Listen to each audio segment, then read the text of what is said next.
how to manage utility and household bills after separation. Hi, I'm Tim Blankenship with divorce661.com. When you separate, it's easy to get caught up in the big picture of divorce, but managing household bills during the transition is just as important.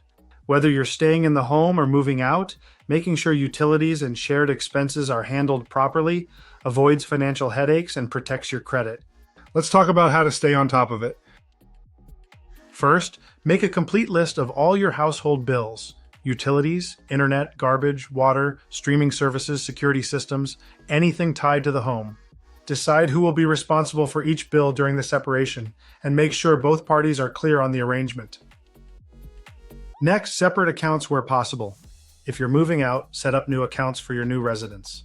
If you're staying, contact providers to remove your ex's name, or have them remove yours if you're leaving. This protects you from being liable for charges you're not responsible for. We worked with a client who moved out but stayed on the internet and utility accounts for months without realizing it. A few unpaid bills later, it impacted her credit. A quick call to close or transfer the accounts up front would have saved a lot of hassle.